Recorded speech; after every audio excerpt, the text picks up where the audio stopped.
Hi, sweeties. Today, let's talk about cooking sous vide in the new Instant Pot Duo Crisp with Ultimate Lid.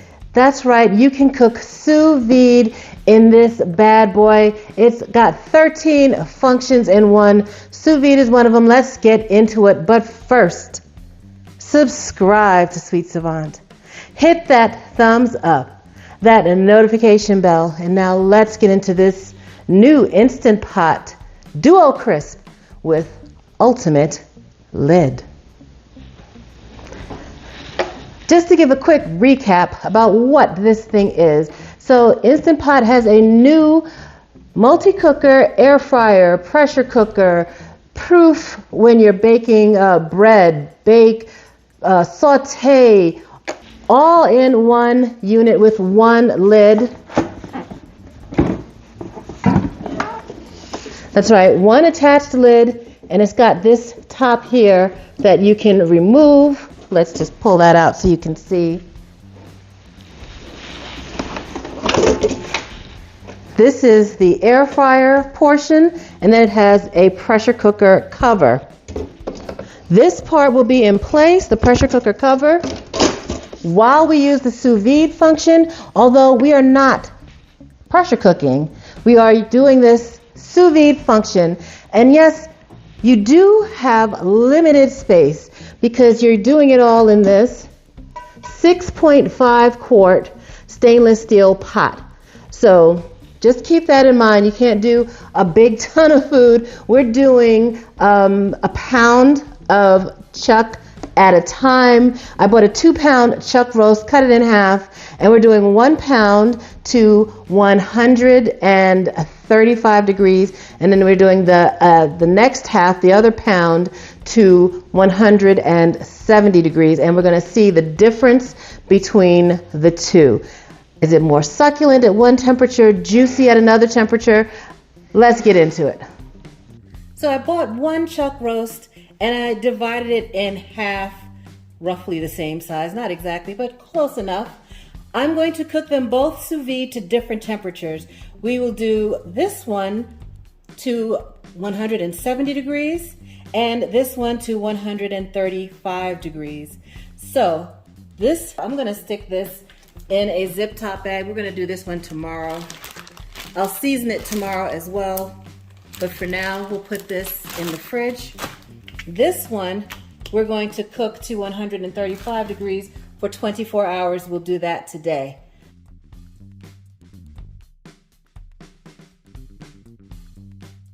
I'm going to cook them both at the same time, both for 24 hours, but one to 135 degrees and one to 170 degrees. So this one will season all over, and I'll use the same seasoning tomorrow. And this is my seasoned salt blend, and I'll put a link to that in the description box. Cover it well, and then we're going to put it in a Ziploc bag. The water displacement technique, and of course if you have a vacuum sealer, you can use that, but I can't find the cord for mine, and it didn't work well anyway. I really need a new one. To do the water displacement technique with a Ziploc bag, and you always want to use a reliable bag brand that you know doesn't have toxic chemicals added. You submerge the food part, and then slowly submerge it up to the zipper part to push out any excess air. And I'm just using this same water that we're going to cook this sous vide inside our cooking pot. You see, right up to the zipper part. Then I'm going to seal it. Don't let the water get in the bag, so keep it, there you go. And you see, we pushed out the air that was inside the bag. Now, make sure it's well sealed. You can put it into the water and we'll get to cooking. We'll make sure that the pressure cover is in place. We have our food sealed, our chuck, piece of chuck, 1 pound, seasoned, sealed in a zip top bag, and covered with water.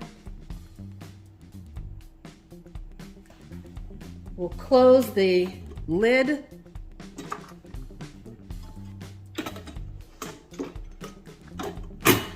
Close the lid. There we go. And lock it. We'll go to sous vide. The default temperature is 133 degrees. Default time is 3 hours. We're going to change that. The temperature, we're going to cook this one to 135. So we'll use the knob to turn the temperature up. And then we'll press time. We want to do this for 24 hours. It will cook slowly in its own juices, never going above 135 degrees. And you don't have to worry about the water dissipating. You don't have to worry about the water dissipating because it's covered in water and the lid is closed, so it'll prevent evaporation.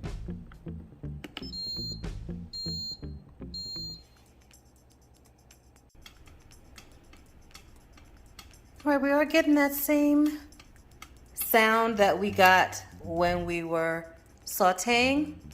Only a couple of seconds though, not long.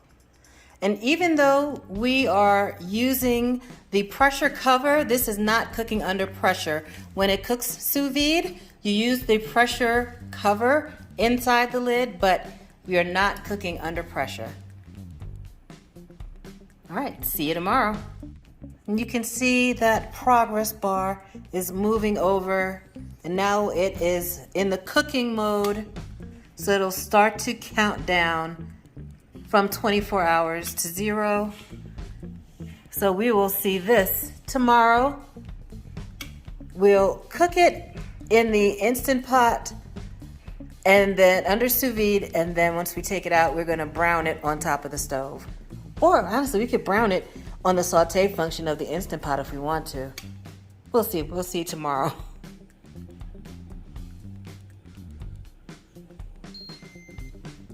All right, 24 hours has passed. Let's crack this baby open and see what we got. We will unlock it, slide that over. Let's take a look inside. Still full of water. No significant or really no loss of water to evaporation. Only the natural juices inside the bag. Just the natural juices that came out of that beef chuck. We're gonna crack this bad boy open. And remember, this is just a Ziploc storage bag. It's probably better to use a freezer bag because it's sturdier, but look at that. We're going to let this, well, first we're going to dry it off. Dry it thoroughly, dry that thoroughly with a paper towel. And then I'm going to take it over to the stove and sear it in a carbon steel pan. I could sear it in the Instant Pot. It does have a saute mode where I could sear it, but I want to get that pan super hot. So I'm going to need the vent from my stove so that I don't set off the smoke alarm. But what I'm going to do first, I'm going to let it cool. I've got my Weber Connect.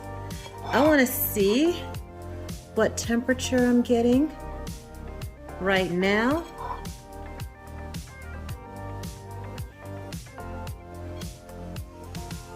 Let's see.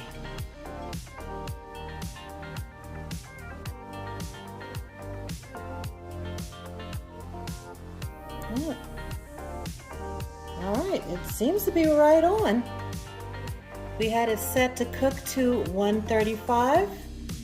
It's looking a little wonky in the camera. Oh, there we go. So I had it set to cook to 135. It looks to be right exactly on. But what I am going to do, I'm going to let it cool. I'm going to let it cool down to about 125. And once it reaches 125, then I'm going to hit it on all sides in the carbon steel pan. And the reason why I'm going to let it drop a few degrees is so that when I put this in the cast iron, the carbon steel pan, when I put this in the carbon steel pan, I'll bring it back up to around 135 again. I don't want it to go any higher than that. If I were to put it in the pan right now at 135 or 136, I could potentially take this up to 140, 145 degrees while I'm searing it off and getting it brown and crispy on all sides. So we'll let it cool off just a few degrees and then hit it in that I keep saying cast iron, I'm using carbon steel. All right, let's head over to the stove. It's 125. All right, this is our carbon steel pan. It's getting nice and hot. I'm gonna put this fan on so we don't set off the smoke detector. And I'm gonna drop the sound out just so that you don't have to listen to that annoying fan. But I did oil both sides all around that chuck.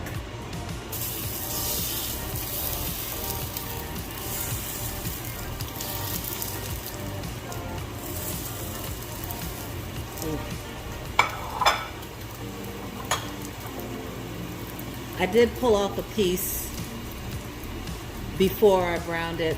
It is soft. You can see that color on the inside.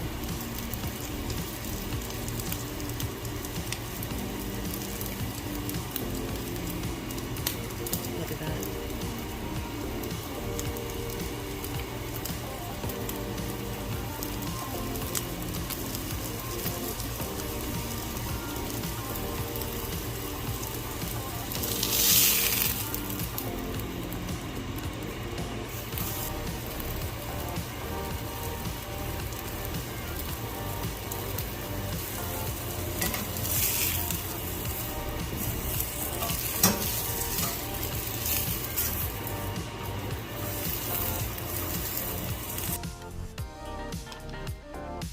She sure is pretty. Let me grab a knife and we'll get to cutting. All right, let's cut into that.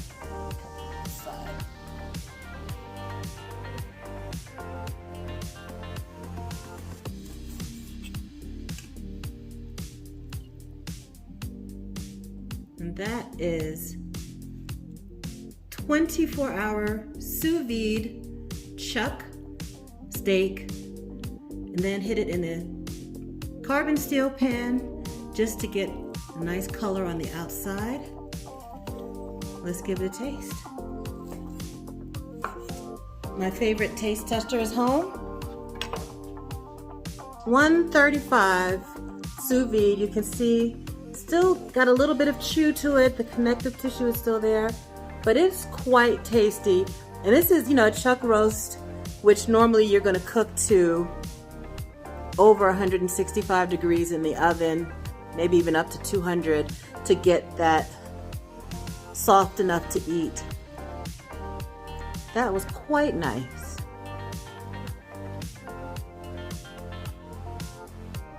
All right, take a look at that.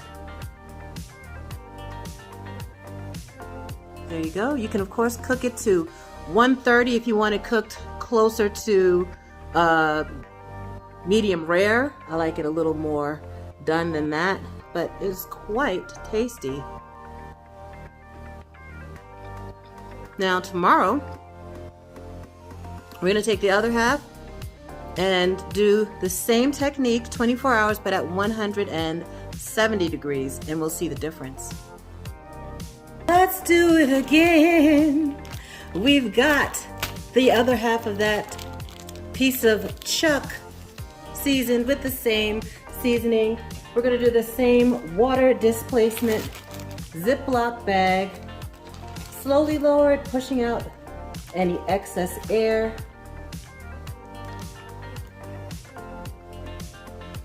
Up to the zip line, the zip line, you know what I mean. And then pushing out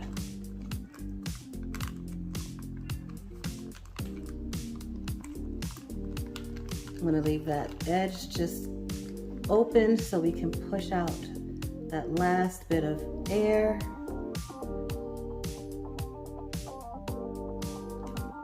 And that's that.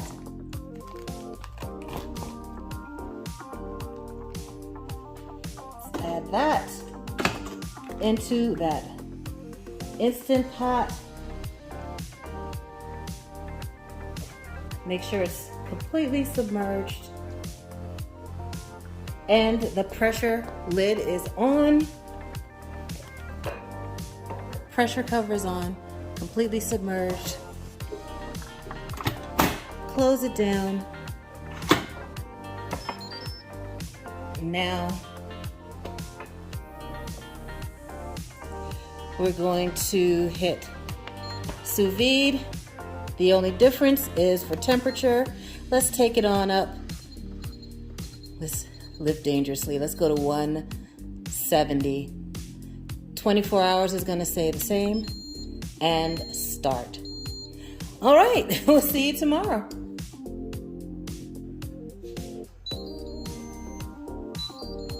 All right, time to crack it open.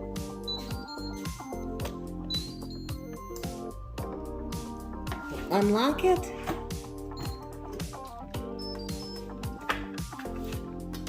Let's see what we got going on in here.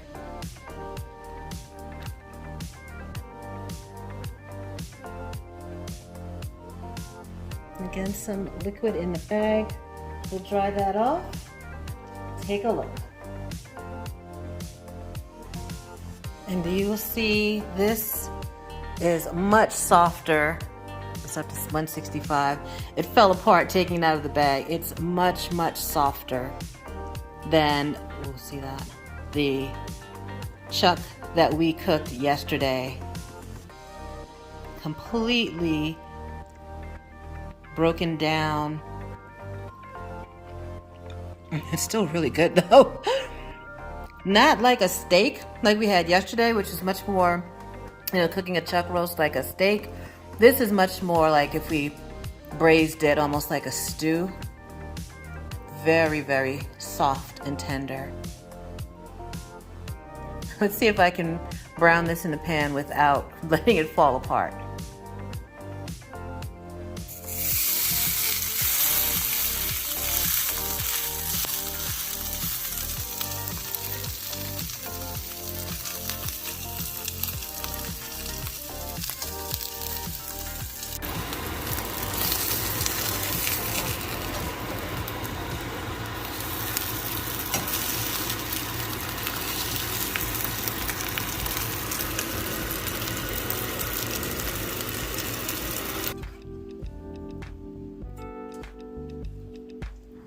Now, I really love this texture when all of the connective tissues are broken down and it's so silky. I really prefer it cooked to 170 degrees. Completely different results, both delicious. I personally, while cooking it to that lower temperature, that 135, you get more of a steak-like consistency, still tender, but not like melt in your mouth tender. But it's amazing that you get this tough, less expensive chuck roast that you usually use as a pot roast or a braise to taste similar to a ribeye that you can then sear on the stovetop or even place on the grill. I personally love it cooked to the higher temperature. You're not going to get that sort of steak-like feel, but the texture is phenomenal. It's just melt in your mouth, something that you don't even get from braising. It's I just love it. Silky. Silky is the best word I can use for that. I would definitely 100% recommend that you give that a shot. Next time I do it, I will use a larger piece of chuck, something thicker, so that it can remain a little juicier. We did lose quite a bit of moisture. The higher temperature, we did lose more moisture, and you can see that by what's left in that bag. And we just used a Ziploc storage bag to sous vide in. I'm happy with it. I hope you give it a try. Let me know in the comments what you think. Please subscribe to Sweet Savant. Hit that thumbs up, that notification bell, and y'all have a delicious day.